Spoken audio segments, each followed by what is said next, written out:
The ones that got it? The players are okay. It's the most important, and they're of course not back because they cannot be back. They have to be out for 10 days before they can be released. So this is the problem. This is the concern we have, and then they are out and they had COVID, and then we don't really know if they can play or not, if it's risky to play them or not. But first of all, they're 10 days out. It's not like having like little injuries or like a little concern and you're out for one match. They're out for 10 days, and in our schedule this can be more matches. So nobody's back from there except for Jorginho, because he had a negative test, so it was a wrong positive obviously, and he is back in training. Andreas Christensen is very doubtful for injury, and same for Trevor Chalobah. You were pretty upset before the Wolves game when you spoke to the cameras, and you reiterated your thoughts afterwards. Given that the Premier League have decided not to have a fire break, how are you feeling? What's your reaction to that news? Not big. I thought that this was coming. I was not concerned about the bigger picture. I mean, we have a schedule. We even play the World Cup, so I can understand that it's not easy to postpone games.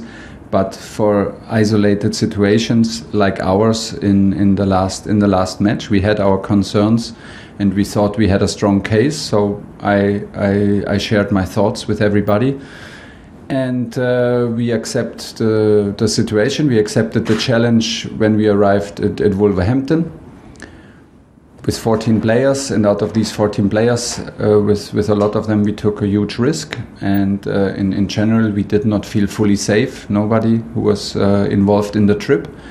But apart from that, we accepted the challenge, and we will accept the next challenges. It will not get easier because these guys are out, but that's more or less it.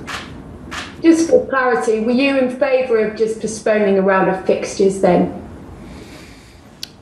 I don't even know if it would help, and I don't wanna give anybody the impression that I have a solution. I don't have a solution. I don't have a solution for the league, and in general, it was like my thoughts and my speech was particularly for the last 2 days around the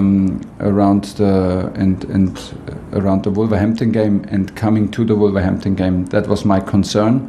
It's of course the same concern because, like I said, the guys are still out, and they are not too bad, and from there we go on.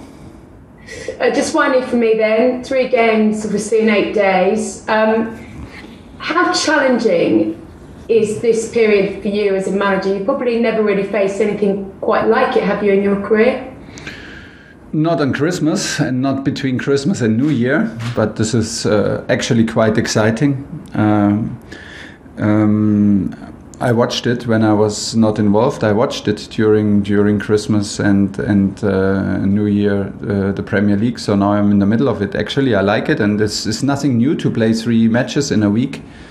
To play 3 matches in a week without 9 or 10 players, that is challenging the situation itself. We would love to be involved in all these competitions, and love to have the challenge with everybody. This is not the case, and so we struggle a little bit and need to find solution. That's why we're here. We wanted to give insight into our thoughts, and when we arrived for the Wolverhampton game, we did this, but we made very clear also before the match that we will that we will fight for the best result, and we will not make any excuses. It was just a situation, and this will maybe be the situation for many weeks, because it will not stop when the players come out. Maybe it will happen to other players, to other clubs. So to continue will maybe not change the situation. James Savundra, TalkSport. Thomas, could you give us some indication on what type of side you're looking to pick tomorrow? Because we understand a number of under-23 players and academy players have been training with the first team this week. This week sounds like it's a whole week that we can prepare. Let's say they train with us yesterday and today. That's gives us a better explanation about the situation. Yeah, we made them come for 2 training sessions because it's necessary. When we made them come, we detected that Luis Baker is positive for COVID, so another player out. So we take also the risk to bring players in from the academy who have it, and you take another risk. But how shall I put it? Maybe it's the best to put it in an example. What we did with N'Golo Kanté, 90 minutes, was close to be irresponsible. To let him play for 90 minutes against Wolverhampton. Will he be involved in the squad now against Brentford? No, simply no. Would it be possible if it was like the last game of the season? Yes, but it's not, we cannot do this, and I will not do it.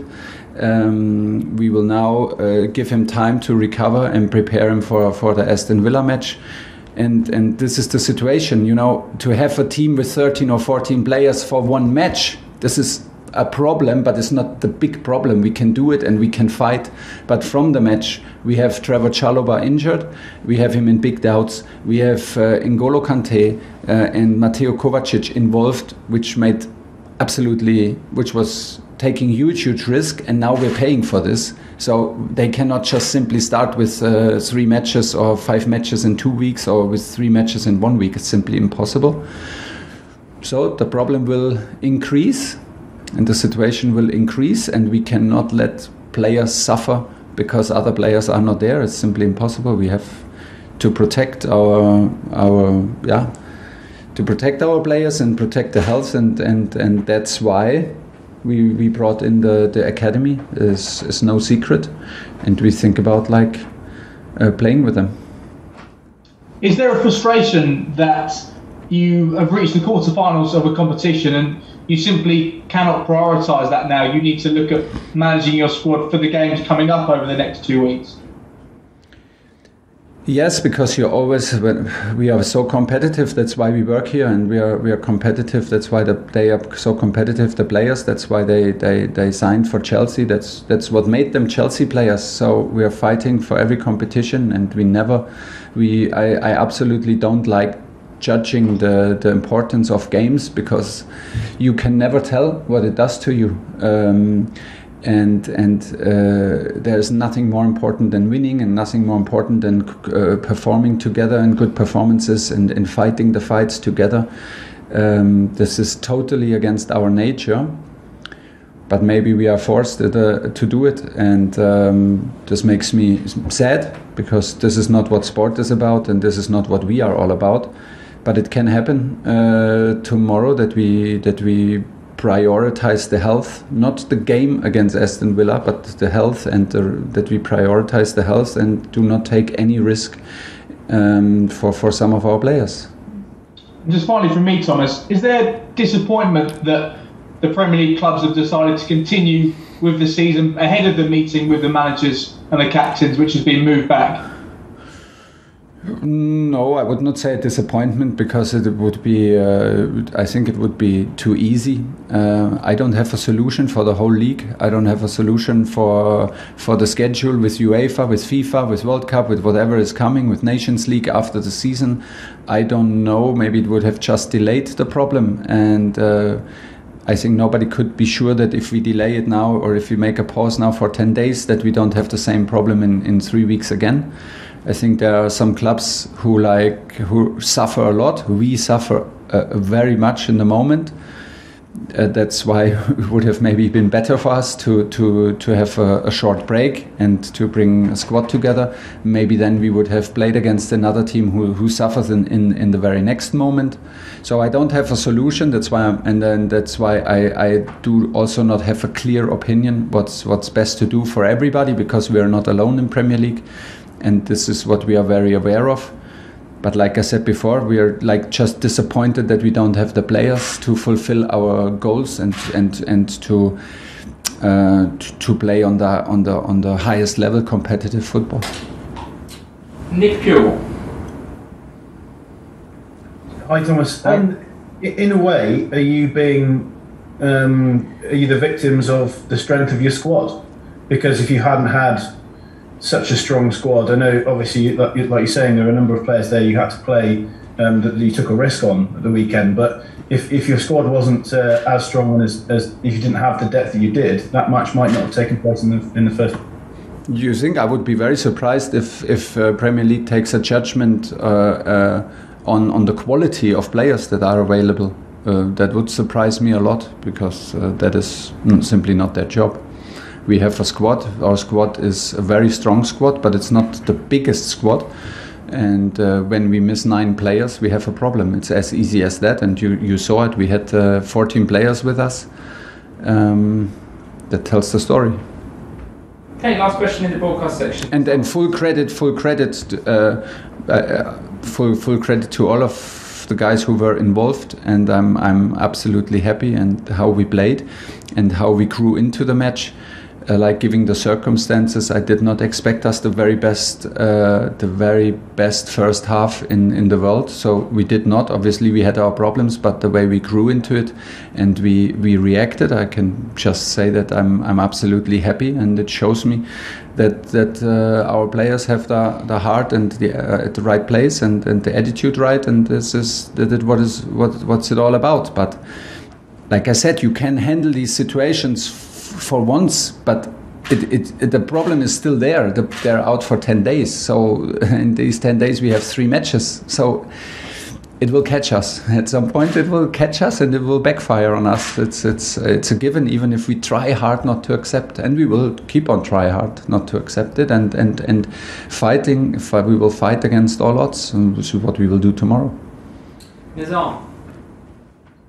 Hi Thomas, thanks for your time. How much of a chance is there that this sort of press conference is a waste of time and this match doesn't go ahead because you called it a lottery? You called it a lottery every day, you know, when you wake up and, it is. and you do the COVID tests.